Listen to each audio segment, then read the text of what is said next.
Ketika dua sekutu paling dekat di Timur Tengah mulai berbeda arah, dunia langsung menaruh perhatian. Donald Trump menginginkan kesepakatan bersejarah dengan Iran, sementara Benjamin Netanyahu bersikeras bahwa ancaman Teheran hanya bisa dihentikan dengan tekanan dan kekuatan militer. Di balik layar, percakapan panas, ancaman serangan, hingga operasi rahasia mulai membentuk krisis baru yang bisa mengubah peta geopolitik kawasan. Pertanyaannya, siapa yang akan menang dalam pertarungan kepentingan ini?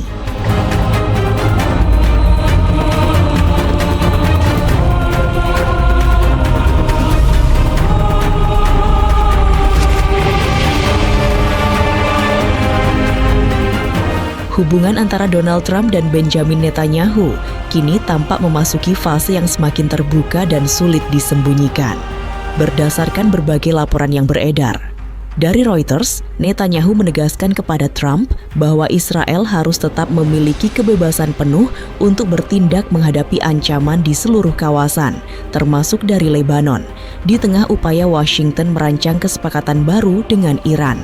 Ketika Trump berusaha membuka ruang diplomasi dan menurunkan tensi konflik yang terus membara, Netanyahu justru berupaya memastikan bahwa Israel tidak kehilangan opsi militer yang selama ini dianggap sebagai bagian penting dari strategi pertahanannya. Beberapa media bahkan menggambarkan percakapan keduanya berlangsung sangat tegang hingga muncul ungkapan bahwa rambut Netanyahu seolah terbakar setelah pembicaraan telepon dengan Trump berakhir. Di saat yang sama, munculnya kabar mengenai penundaan rencana serangan terhadap Iran semakin memperlihatkan adanya perbedaan kepentingan antara Gedung Putih dan Tel Aviv. Ini bukan lagi sekadar perbedaan pendekatan, melainkan indikasi bahwa dua sekutu yang selama puluhan tahun berjalan searah kini sedang saling memberikan tekanan pada momen yang sangat menentukan. Pertanyaan pentingnya adalah bagaimana Iran memandang keretakan yang mulai terlihat ini. Apakah Teheran akan menganggapnya sebagai peluang untuk memperkuat jalur diplomasi atau justru memanfaatkannya sebagai celah guna memperkokoh posisi perlawanannya di Timur Tengah? Bagi Iran, situasi tersebut dibaca dengan sangat teliti. Menteri Luar Negeri Iran Abbas Araghchi menjalankan serangkaian langkah yang menyerupai permainan catur tingkat tinggi. Langkah pertama adalah memberikan tawaran yang sangat menarik kepada Trump, berupa moratorium pengayaan uranium selama 2 dekade, serta kesiapan membuka fasilitas nuklir Iran bagi inspeksi ketat oleh IAEA. Dari sudut pandang Trump, tawaran seperti ini dapat dipasarkan sebagai keberhasilan diplomatik besar yang mampu mengangkat citranya di panggung internasional. Langkah kedua bergerak pada ranah psikologis. Araghchi menulis di platform X bahwa sangat mencolok melihat Netanyahu berusaha menentukan apa yang boleh dan tidak boleh dilakukan Trump. Kalimat tersebut tidak menyerang Trump secara langsung. Sebaliknya, Iran tampak sengaja memainkan aspek ego politik Trump agar ia tidak terlihat sebagai pemimpin yang berada di bawah pengaruh Israel. Langkah ketiga berkaitan dengan situasi Gaza. Ketika operasi militer Israel yang berkepanjangan mulai menjadi hambatan bagi agenda stabilitas yang ingin ditonjolkan Trump kepada dunia, posisi keras Netanyahu justru membuat Iran terlihat lebih rasional dan lebih terbuka terhadap negosiasi. Dalam sudut pandang Trump, Teheran mulai tampak sebagai mitra yang dapat diajak berdialog untuk meredakan ketegangan kawasan. Bagi Israel, perkembangan seperti ini merupakan skenario yang sangat tidak diinginkan. Bahkan muncul laporan bahwa Amerika Serikat mulai membatasi pembagian informasi intelijen tertentu yang dianggap sensitif. Lalu pertanyaannya, ruang manuver apa yang masih dimiliki Netanyahu? Untuk memahami sumber ketegangan ini, perlu dilihat bahwa Trump dan Netanyahu memiliki definisi kemenangan yang berbeda. Netanyahu memandang kemenangan sebagai penghancuran total terhadap kemampuan nuklir Iran. Dalam kerangka pikir tersebut tidak ada kompromi dan tidak ada ruang untuk kesepakatan. Sebaliknya, Trump melihat kemenangan sebagai lahirnya sebuah perjanjian besar yang dapat dipresentasikan sebagai pencapaian historis. Ia ingin dikenang sebagai presiden yang mampu memaksa Iran masuk ke dalam kesepakatan melalui negosiasi langsung, sesuatu yang tidak berhasil diwujudkan oleh para pendahulunya. Dua tujuan yang berbeda itu akhirnya bertabrakan secara langsung. Iran memahami perbedaan tersebut dan berusaha memanfaatkannya untuk memperlebar jarak antara Washington dan Tel Aviv. Akibatnya, Netanyahu dikabarkan sangat marah ketika rencana yang telah dipersiapkannya tidak memperoleh lampu hijau dari Trump. Namun sumber kemarahannya tidak semata-mata berasal dari aspek politik. Ada persoalan teknis militer yang jauh lebih mendasar. Fordo bukanlah fasilitas nuklir biasa.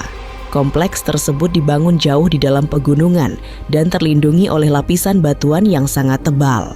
Untuk menghancurkan bagian inti fasilitas itu, diperlukan bom penghancur bunker terbesar yang saat ini hanya dapat dibawa oleh pesawat pengebom siluman B-2 Spirit milik Amerika Serikat. Tanpa aset tersebut, kemampuan Israel kemungkinan hanya sebatas merusak bagian luar fasilitas tanpa mampu menghancurkan komponen terpenting yang berada jauh di bawah tanah. Masalah berikutnya adalah faktor jarak. Target-target utama di Iran berada lebih dari 1.500 km dari pangkalan udara Israel. Pesawat tempur F-35 Israel tidak dapat menjalankan operasi besar semacam itu tanpa dukungan pengisian bahan bakar udara secara berulang, baik ketika menuju sasaran maupun saat kembali. Disinilah peran pesawat tanker KC-135 milik Amerika menjadi sangat vital. Tanpa dukungan itu, sebagian armada Israel menghadapi risiko serius kehabisan bahan bakar sebelum mencapai wilayah aman. Persoalan ketiga adalah ancaman balasan Iran. Jika Teheran merespons dengan gelombang rudal balistik dalam jumlah besar, sistem pertahanan seperti Iron Dome, David's Sling, dan Arrow memerlukan dukungan radar peringatan dini, pemantauan satelit, serta koordinasi aset militer Amerika. Tanpa keterlibatan penuh Washington, pertahanan udara Israel berpotensi kewalahan menghadapi serangan yang datang secara masif dan berlapis. Karena itulah Trump mengirim Panglima CENTCOM Jenderal Michael Kurilla ke Israel dengan pesan yang sangat jelas. Rencana serangan yang dipersiapkan untuk bulan Mei harus dihentikan. Trump memperingatkan Netanyahu bahwa Amerika Serikat tidak akan menyediakan dukungan logistik maupun perlindungan militer jika Israel memutuskan bergerak sendiri ketika jalur diplomasi masih terbuka. Lalu bagaimana Iran menafsirkan situasi yang tidak biasa ini? Pada titik tersebut, Netanyahu pada dasarnya hanya memiliki 3 pilihan, dan setiap pilihan membawa konsekuensi yang tidak ringan. Opsi pertama adalah menerima kesepakatan antara Amerika Serikat dan Iran. Jika itu terjadi, Iran tetap mempertahankan sebagian infrastrukturnya, memperoleh peluang pemulihan ekonomi melalui pelonggaran sanksi, dan mendapatkan waktu untuk memperkuat kapasitas nasionalnya dalam jangka panjang. Dari perspektif Israel, hasil semacam ini hampir menyerupai kekalahan strategis.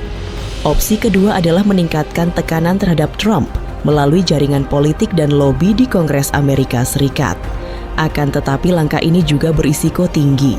Jika Trump merasa ditekan atau dipermalukan, hubungan diplomatik kedua negara dapat mengalami keretakan yang lebih serius dan bahkan memengaruhi aliran bantuan militer yang selama ini menjadi fondasi kerjasama. Opsi ketiga adalah melaksanakan serangan secara mandiri tanpa dukungan Amerika. Namun tanpa B-2 Spirit dan tanpa armada tanker Amerika, kemampuan Israel hanya cukup untuk menyerang sasaran tertentu di permukaan. Fordo kemungkinan tetap bertahan, sementara Iran hampir pasti merespons dengan serangan rudal besar-besaran terhadap wilayah Israel tanpa adanya jaminan bahwa Washington akan langsung turun tangan. Lalu apakah konflik kepentingan ini akan mengubah hubungan antara Trump dan Netanyahu dalam jangka panjang? Dan sejauh mana Trump benar-benar mampu mengendalikan kebijakan Israel? Pada pertengahan Mei 2026, Trump sempat mengatakan kepada wartawan bahwa Netanyahu adalah sosok yang baik dan akan melakukan apapun yang ia inginkan. Pernyataan tersebut jelas dimaksudkan untuk menunjukkan bahwa dirinya memegang kendali atas arah kebijakan sekutunya. Namun realitas di balik layar jauh lebih kompleks. Sejak awal 2025, Netanyahu tercatat telah bertemu Trump berkali-kali. Sementara penasihat strategisnya, Ron Dermer, juga berulang kali mengunjungi Gedung Putih untuk mendorong dukungan terhadap opsi militer terhadap Iran.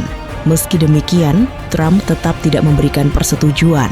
Jika melihat sejarah hubungan kedua negara, Netanyahu memang dikenal sebagai pemimpin yang tidak mudah mengikuti keinginan Presiden Amerika. Ia pernah menentang Barack Obama terkait JCPOA dan juga mengabaikan sejumlah peringatan dari Joe Biden mengenai eskalasi di Gaza. Karena itu, pernyataan Trump bahwa Netanyahu akan selalu patuh tampaknya lebih merupakan upaya menjaga citra kekuatan politiknya sendiri. Sementara di ruang negosiasi yang sebenarnya, Iran justru terlihat semakin berhasil memengaruhi ritme pembahasan diplomatik. Namun masih ada satu pertanyaan yang paling mengkhawatirkan. Seberapa jauh Netanyahu bersedia melangkah jika seluruh opsi diplomasi gagal? Dalam sebuah pidato di sidang umum PBB, Netanyahu pernah mengatakan bahwa jika Israel harus berdiri sendiri, maka Israel akan berdiri sendiri. Akan tetapi dalam praktik militer modern, berdiri sendiri tidak selalu berarti meluncurkan perang terbuka. Justru kemungkinan yang lebih realistis adalah pergeseran ke operasi rahasia, sabotase, pembunuhan tertarget, dan perang siber. Selama puluhan tahun, area inilah yang menjadi salah satu keunggulan utama Mossad. Sejak awal tahun 2000-an, Israel memiliki rekam jejak panjang dalam operasi-operasi semacam itu. Jika dukungan untuk serangan udara langsung tidak tersedia, maka upaya sabotase terhadap fasilitas nuklir Iran dapat ditingkatkan melalui jaringan agen di lapangan. Para ilmuwan yang terlibat dalam program nuklir berpotensi kembali menjadi target. Sistem kendali sentrifugal juga dapat diserang melalui operasi siber yang mengingatkan dunia pada pola serangan Stuxnet. Indikasi ke arah itu mulai terlihat. Trump belum lama ini mengirim Direktur CIA John Ratcliffe ke Israel untuk bertemu Netanyahu dan Kepala Mossad David Barnea. Pertemuan tersebut mengirim pesan bahwa walaupun serangan udara tidak mendapat persetujuan, opsi operasi intelijen rahasia dan pengetatan tekanan ekonomi masih tetap tersedia. Dengan kata lain, Trump masih memberikan ruang terbatas kepada Israel. Operasi intelijen dapat terus dilakukan selama skalanya terkendali, dapat disangkal secara diplomatik, dan tidak memicu ledakan konflik terbuka yang berpotensi menggagalkan negosiasi besar dengan Iran. Terdapat 3 kemungkinan utama yang akan menentukan arah Timur Tengah dalam beberapa bulan ke depan. Skenario pertama adalah keberhasilan Trump membawa Iran menuju kesepakatan nuklir baru yang berlandaskan moratorium 20 tahun. Dalam kondisi ini, hubungan Washington dan Tel Aviv bisa menjadi lebih renggang. Ekonomi Iran perlahan membaik, sementara Netanyahu menghadapi tekanan politik domestik karena dianggap gagal menghilangkan ancaman strategis dari Iran. Skenario kedua adalah kegagalan diplomasi pada tahap akhir. Iran menolak ketentuan verifikasi yang diinginkan Amerika Serikat, pembicaraan runtuh, dan Trump kembali menghidupkan strategi tekanan maksimum. Dalam situasi itu, opsi militer kembali mendapatkan tempat dan Netanyahu memperoleh dukungan yang selama ini diharapkannya. Namun harga yang harus dibayar sangat besar karena kawasan akan menghadapi risiko eskalasi yang dapat mengancam Selat Hormuz dan stabilitas pasokan energi dunia. Skenario ketiga adalah keputusan Israel untuk bertindak sendiri. Mossad meningkatkan operasi sabotase fisik maupun siber guna melumpuhkan sebagian fasilitas nuklir Iran. Akan tetapi langkah tersebut berpotensi memicu respons keras dari Teheran berupa serangan rudal ke Tel Aviv yang membuat seluruh proses negosiasi berhenti seketika. Dalam kondisi seperti itu, Amerika Serikat dapat terseret masuk lebih dalam demi melindungi sekutu strategisnya. Pada akhirnya, keputusan Trump untuk menghambat serangan Israel didorong oleh ambisinya menciptakan pencapaian diplomatik yang dapat dicatat sejarah. Namun keputusan yang sama juga membuat Netanyahu semakin terisolasi. Teheran berhasil menggagalkan langkah yang diinginkan Israel bukan melalui kekuatan militer langsung, melainkan melalui proses negosiasi yang memaksa Trump memilih antara ambisi politiknya sendiri atau kesetiaan tradisional terhadap Israel. Kini waktu terus bergerak menuju titik penentuan. Pertanyaan besarnya adalah apakah Trump benar-benar bersedia mempertaruhkan hubungan dengan Israel demi memperoleh kesepakatan besar dengan Iran yang dapat mengubah warisan politiknya di panggung dunia.